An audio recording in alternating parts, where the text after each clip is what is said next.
Welcome in to another episode of the Barnes on Bama podcast. I'm your host, Owen Barnes, and we have a game to discuss. So just a little bit of a heads up. So this episode is going to be a little bit shorter. We only have one game to discuss since I do not have a midweek game to break down.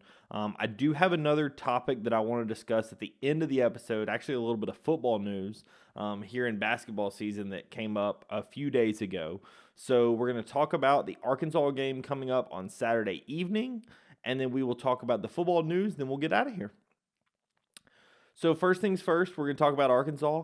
I actually waited to record this episode on Wednesday night. My plan was to record it before the Arkansas game, and then Arkansas actually, just beat Texas, and so I waited until that game actually got to its completion before I recorded this episode, just so that I could have the stats and have everything kind of in front of me. But it does feel like Arkansas may have turned a little bit of a leaf when it came to that Kentucky game. Arkansas is a team that this season has not performed well. Currently they sit at 3-6 in conference, with their only wins being Kentucky, Georgia, and Texas, with some honestly pretty bad losses. Just getting absolutely dominated by Tennessee. No truly awful losses, but actually just got kind of beat up. Obviously Calipari still knows how to coach, but it does feel like the game is partially passing him by. Ken Palm currently has them projected as of this moment to go 7-11.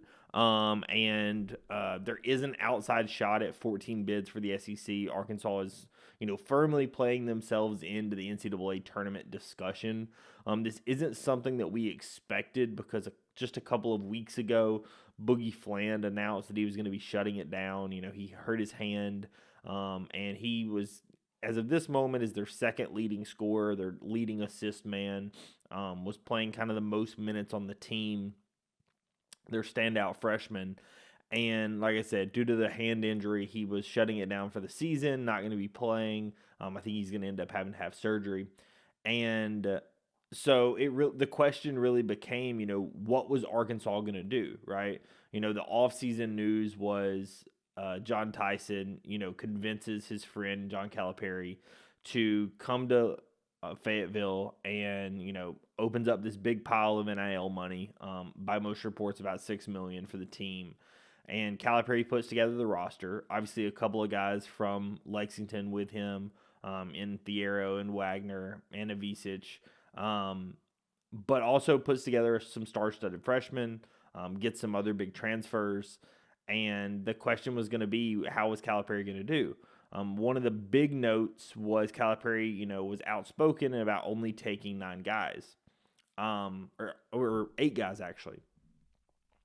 The problem with that, that Calipari is running into now, is what happens if somebody gets hurt, and they're firmly in that discussion at this point, right? Because Boogie Fland is now hurt, so you're down to, you're down to 8 guys at this point. If they have another injury, you're really eating into a potential issue if you get into foul trouble or something, right?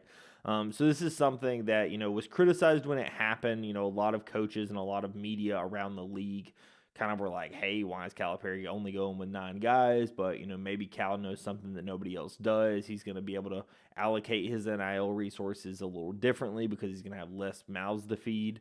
But, at this point, it really feels like, hey, maybe that was an issue.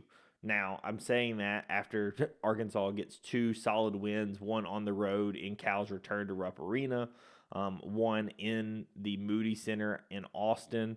I will say Texas was a huge part of that. In the first half, Texas really could not score at all. In the beginning of the second half, Texas looked like they didn't know how to play basketball. They scored 24 points at the half, and then going about a 6-minute scoring drought to start the second half, and it honestly was shocking that Texas even brought it within a single-digit game, right? Arkansas kind of dominated tip to finish of that game, but it was honestly shocking that Texas was able to claw back as much as they were, especially having some of their better shooters just unable to shoot the ball. So, but we're really talking about Arkansas, right? when you're talking about how Alabama matches up with Arkansas, as in most seasons, I think that Nate Oates knows how to match up pretty well against John Calipari. I think the modern style of Nate Oates' offense, mixed with his physicality that he preaches on defense, is a pretty good matchup for Calipari. For whatever reason, it feels like Nate has found a little bit of a system that works against Cal. I do believe that Nate Oates is going to be able to have some success in this game. I also think that Alabama being on the road is a huge deal in this game. And the reason I bring that up is there was a stat posted over on Twitter that in conference road games, right? Alabama has to this point had 4 conference road games and 5 conference home games. Alabama is shooting 40% from 3 on the road, just to 33% at home. They're 5th in turnovers on the road versus 13th at home. 1st in offensive efficiency on the road versus 8th at home. 7th in offensive rebounding on the road versus 7th at home. 2nd versus 7th. And then 1st in free throw rate versus 5th in free throw rate. Right? And those stats obviously bear this out to fruition, right? When you look at Alabama's, how Alabama has performed on the road, they have gone to Texas A&M. They went to Rupp Arena. They went to Starkville, and against all 3 teams, they really dominated. They were able to play their game and do what it took to win those games. And I think that Alabama, for whatever reason, has a little bit more swagger when they play on the road. It feels like they have something to prove, and that plays well for the Alabama team. So I do think that going on the road on a Saturday night game in Bud Walton Arena, my expectation is, especially after the back-to-back wins, it's going to be pretty packed. They may have some energy back in the fan base a little bit, especially after the win against Kentucky and win against Texas. Right now, you're pushing for an NCAA tournament bid that just 2 weeks ago did not really seem like it was a possibility. So it really feels like the fan base may have something to cheer for.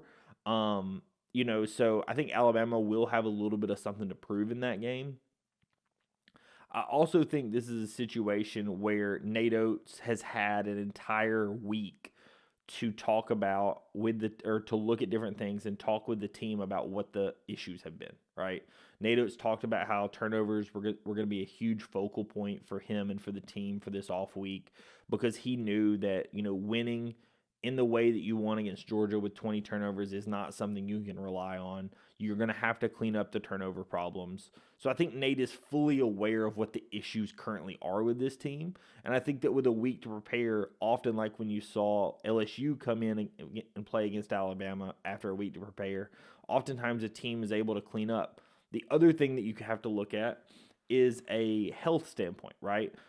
This is a week of LeBaron Philon and Darion Reed being able to get healthy. I think both of those cannot go overstated enough. I think both of those are very important when you're looking at Alabama being ready to play against a team like Kentucky. Again, not saying they're the most deep team. The guys who they have are very competent and obviously do all play, but they are not somebody that's just going to rotate bodies on top of bodies.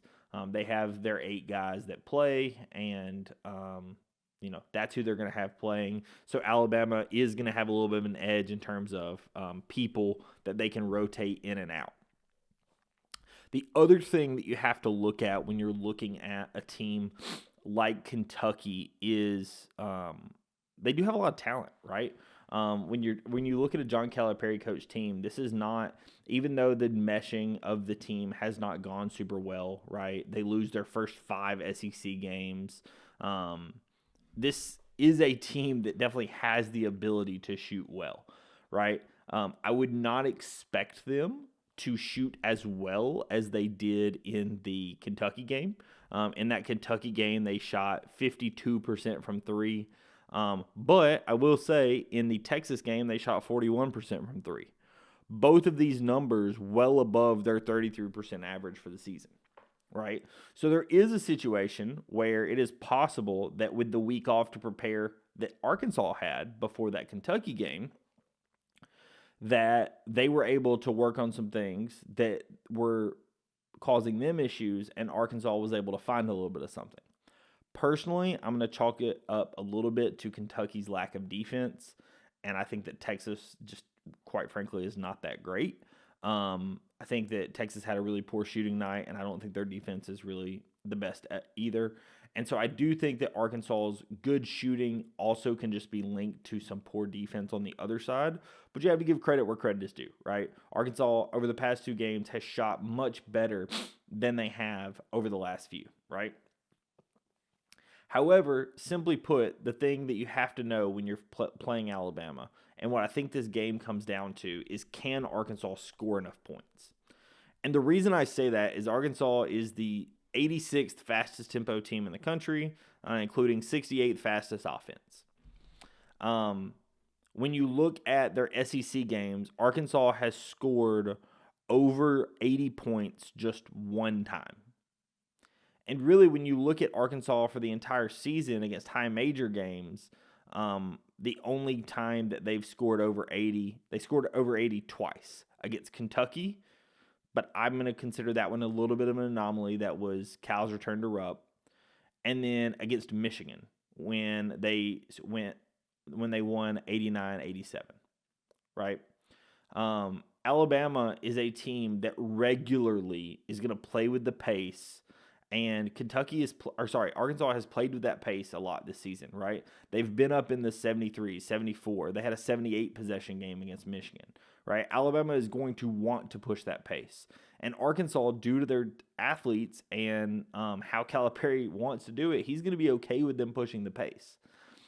The question is, can Arkansas keep up from a scoring perspective? Arkansas just has not shown it this season their ability to score with some of the best teams in the conference. I think that Alabama is going to be able to just purely outscore them. However, that being said, Arkansas does have a pretty good defense, right? This is a team that has, the 8th highest block percentage in the country. This is a team that plays pretty good defense. They do not let you assist on a ton of shots.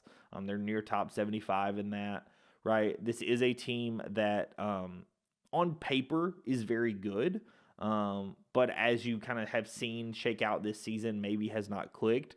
But the question really remains, did they click in that off week? Or was the Kentucky and Texas games a little bit of an anomaly? I think the Kentucky game you can kind of hold out by itself, but I do think the Texas game you need to think about for sure, because this is obviously in back-to-back games, both of which on the road. Arkansas has performed pretty well. Now, do I think super highly of Texas? No. But at the end of the day, they still took care of business. They let Texas come back, but they were able to, get an 8-point win in a game that Ken Palm and most computers have projected about an 8-point loss, right? Simply put, I do think that Alabama just has more talent, and has more talent and knows how to use it better, right? I think that as much as Arkansas on paper, is okay, there is a situation where I do think that Alabama is playing as a team much more. Arkansas feels sometimes just like some guys hooping, and that is a problem, right? When we're looking at what Alabama is going to be focused on, Alabama seems to be trying to fix little inaccuracies in, hey, if we do this slightly better, it's going to lead to this result, right? Alabama is more fine-tuning how they have played this season versus Arkansas feels like they're trying to make sure that these last 2 games weren't a fluke. I really think that in this Alabama-Arkansas game, this is going to come down to, can Arkansas keep pace? I fully expect Alabama to be ready to play on the road. Honestly, I would be more concerned about this game if Arkansas had lost against Kentucky and Texas. And the reason I say that is Alabama at some points in the season has played up and down to its competition. And Arkansas still has the talent, and I think they've proven that with the wins against Kentucky and Texas, right? But at times it really has felt like Alabama played down to the competition. But I think Arkansas coming off of the 2 wins is going to show Alabama, hey, these guys can win, right? Look how hard it was for you guys to win in Rupp. Arkansas did the same thing, and they dominated for a huge stretch of that game, right? That's what Alabama is going to be able to point to and show, hey, Arkansas is a decent team. I'm not saying they're the best team in the country, but they're a decent team, and they absolutely have the talent to be able to win against some of the better teams in the league. I do expect that Alabama is going to, especially if you can get some extra minutes out of like Darion Reed, LeBaron Philon. I know both of those guys coming back from injury. It's tough to know exactly what you can expect, but a really physical guy and a big, solid defender like Darion Reed would be really good to have against like an Aduthiero. I do think also you're going to get a lot of play out of like a Muhammad Diabate as long as he's, as well healthy in this game. Again, like a Thiero, like how physical he is, and how kind of a bruiser that he is. I think that's where like a Darion Reed or a Muhammad Diabate are going to get a lot of play because Aduthiero has taken a much better step up and much better role in the absence of Boogie Flan. Another guy is John L. Davis.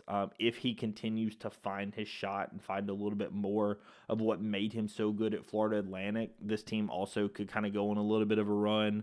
When you look at what he had done over the past games, he had not played great coming back from the injury. But in the last two games against Texas and Kentucky, he goes 50% from three in both games, 18 against Kentucky, 24 against Texas, right? So you're finding a little bit more of the Johnny Davis that you saw at Florida Atlantic, right? So that's obviously what Calipari was looking for when you saw when he recruited him, when he got him to come over to Arkansas, right? So I think that's really, it's partially a situation of this is trying to actually have the team fully mesh and have a team, do what they do.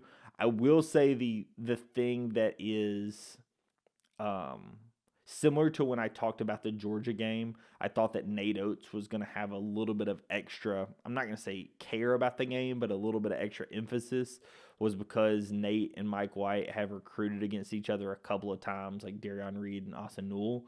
Similarly, Nate Oates and Calipari recruited against each other quite a lot for some of the nation's top talent. Boogie Flan, Billy Richmond, two guys that Nate Oates definitely had very highly on his list. Boogie Flan for a long percentage looked like he may be coming to Alabama, and then Kentucky, and then Arkansas kind of swoops in and was able to land him. So those are some things also to note when you look at some of these teams that Nate Oates recruits against on a night in, night out basis. It does sometimes feel like if the game gets out of hand or whatever, Nate tries to keep his foot on the gas as much to kind of show the guys like, hey, did you choose the right coach, right? There is a little bit of ego there. Not to be unsportsmanlike or anything, but Nate definitely wants to kind of show the guys like, hey, like you should have come and played for us. This is what you're missing out on, right? So I do think that that's something that, you just have to consider when you're looking at these games against like a Georgia, a Calipari with Arkansas, or whoever, that Nate is regularly going up against multiple recruiting battles, or there's multiple guys on the roster that Nate actively recruited a lot. Also, with the amount of film that Nate and Pannone and everybody watch, they're going to know a little bit more about some of those guys that they have recruited a little bit more heavily, know what some of their weaknesses are, some of their strengths. So that is something also just to consider. Obviously, in this case, Richmond comes off the bench and doesn't play as much. If Boogie Flan was still in the game, it would be a little bit different, but that is something also just to consider when you're looking at a Nate versus a coach he goes up against in recruiting a lot. Like I said, I do think this game comes down to a pace thing. I do think this game comes down to Arkansas is going to try to obviously create turnovers. Arkansas is going to try to play sound defense, but I do think that Nate Oates' style does well against John Calipari. I think Nate Oates knows how to attack it, and I think that Alabama has done enough, especially on the road, for me to have confidence in them. I am going to pick Alabama in this game, and I'm actually going to pick Alabama fairly large. I know KenPom and some other projections have this at about a 4 to 5 point game. I'm actually going to put this at about a 12-point game. And I think that Alabama wins this game in the neighborhood of 88 to 76, 75. Like I said, I do think that Alabama is going to be able to push the pace. I think that Alabama is going to be able to have the offense to be able to just lay it on Arkansas. Honestly, this game would not shock me if Alabama won this game by more. Like I said, there's something that Alabama has found when they've played on the road this season. And I do, like I said, I do think that Arkansas beating Kentucky and Texas has me more confident in this game than I was maybe 2 weeks ago. Like I said, I was really concerned that Arkansas was going to come into this game, have a top 3 team coming into their home arena, and have something that they needed to prove because they were 1-7 in 1-8 in conference. But instead, Arkansas has won 2 games and is on a little bit of an upturn, and Alabama now can look, this is what this team is capable of. We need to play to our potential, right? In a perfect world, you don't need that for your team to play to its potential, but I have seen some times this season where Alabama plays up or down to its competition. Obviously, didn't exactly happen in the Georgia game, but we definitely saw it in, for example, that LSU game. So that is something that concerns me a little bit when I look at this team. So I do think that Alabama, like I said, I do think that Alabama wins this game. I do think that Alabama is able to pull off a solid win. If Alabama was to win by more than the 12, I don't think that it would fully shock me, but I think 12 is what I'm going to go with. So if you are interested in all the content, like I said, I will put out a pregame thread as always. That's going to be over on Twitter. And then there will be a recap episode that's going to come out late Sunday night, as I typically do. I probably will go ahead and record Sunday after I get home from church, and then I'll put that out Sunday evening like I have been. Last thing I want to talk about before I wrap up this episode is actually a little bit of football news. And the football news that I wanted to talk about is that Alabama has a new guy calling the offensive plays this season. And it's none other than Ryan Grubb. After 2 or 3 days, or whatever you want to say, as Alabama's offensive coordinator last season, Ryan Grubb stepped down to take the Seattle Seahawks offensive coordinator position. And then Nick Sheridan, formerly the tight ends coach, former quarterback at Michigan, stepped up into the offensive coordinator role. And this last season, Sheridan was our offensive coordinator. But for those of you aware, Ryan Grubb, for the seasons when Kalen DeBoer was at Washington as well as at Fresno State, Ryan Grubb was his play caller. From some reports, Ryan Grubb has a little bit more fire to him, so he is a little bit more of the get on to you versus Kalen DeBoer's kind of go with the flow personality. So that obviously has something to do with this also, that I'm sure some Alabama fans would like to see. Somebody that's going to get into the players a little bit more after, us having Saban for so long. I know some fans do not love Kalen DeBoer being a little bit more laid back as much as he is. But that's something from what I've heard that Ryan Grubb is going to bring to the table. Another thing that you just have to understand is the confidence that Ryan Grubb instills in his offenses, right? And how able he is to attack the weakness that he's given, right? We saw what he was able to do at Fresno State. We saw what he was able to do at Washington. I would have loved to have seen a Ryan Grubb offense, but, I think we had limitations at quarterback this season that I fully expect not to be the case this next season. That is another question, right? Ryan Grubb steps into what's going to be one of the more heated quarterback battles in the entire country.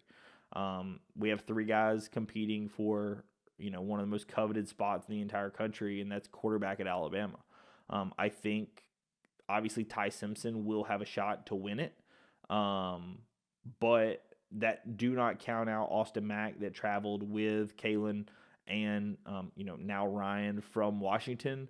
Do not count out a guy like Keelan Russell, number 1 quarterback, number 1 player in the country, depending upon the recruiting service, either number 1 or number 2, depending upon who you ask. There's a lot of talent in that room, right? But the question really becomes, who do they think puts them in the best position to win football games? The other thing that you also will have to ask is the offensive line coach going to come as well? For those of you that aren't aware, when Ryan Grubb took the offensive coordinator position, the offensive line coach went with him as well. The same offensive line coach that had won the Joe Moore Award offensive line. So the question also then becomes, does he come back with DeBoer? As of the recording of this episode, I do not know the answer to that question. I do personally expect that it will happen. I think it's going to kind of be a full get the gang back together. Something really important to note that was specified in this is that with Grubb coming back in, you are not losing Jamarcus Shepard or Nick Sheridan. That's to be expected because that entire group was on staff together at Washington and was successful together at Washington. So this is a situation where it's kind of just getting the gang back together and more stepping back into the roles that they previously had. I do not think Sheridan is a bad coach, right? I do think that he has value, and he was not a bad offensive coordinator. But I do think that Grubb is a better offensive coordinator, right? So I do think this is a step up at the offensive coordinator position. I do think that in time Sheridan could step into that role, but I do think that overall I think Grubb is a better offensive coordinator. The question really becomes, why did this take so long? From what I have heard, Grubb was kind of feeling out his options at the NFL level and was seeing if anyone else potentially was interested in his services. I think he always knew that he had a spot on Kalen DeBoer's staff if he wanted it, right? I don't know the conversations they have behind closed doors, but from my understanding, he had a job if he wanted it, and he knew that. So Kalen was just kind of letting him stick by his process and see what other jobs are out there, have any conversations he needed to have with his family, because obviously with him being at Washington and then at Seattle, this is a move, them coming down to the South. So this is obviously a little bit of a difference in scenery. So I'm sure that also takes time. But this is a situation where, like I said, I do believe that Alabama has upgraded from an offensive coordinator perspective. So for anyone that's going to be at the Red Elephant Club, luncheon that they always do for National Signing Day, one of my friends that sits next to me at the basketball games, Tony, he was at the luncheon last year when Ryan Grubb announced that he was, your new offensive coordinator just before he ran off a couple of days later. So, we made a joke that Grubb's going to be, at his back-to-back, announced as the new offensive coordinator. And so I am curious, how that's going to end up going. I'm sure there will be a lot of media and reports that come out about that. But I do think that overall this is a very good thing for Alabama football. I think that the offense will be better. I think that's partially due to a personnel change, and I think that's partially due to a coaching change with having Grubb back calling the plays. So I am excited for what I'm going to see out of Alabama's offense this season with the talent that you also retain from a defensive perspective. And I do think that Kane Womack did a very good job with the defense in his first season. I think that this team will definitely have the talent and the readiness to compete for a college football playoff spot. So, like I said, just wanted to talk about this. This happened earlier this past week, so felt like it was appropriate to talk about here on this episode since we had a little bit shorter one with the no midweek game. So I do appreciate everyone listening and watching these episodes. If you ever are curious or want me to discuss any topics at length, just throw them down in the comments. I do read all comments. If you have any other questions, reach out to me on here or on Twitter. I'm happy to discuss. Thank you so much, everyone, for watching, and I'll catch you in the next episode. Peace.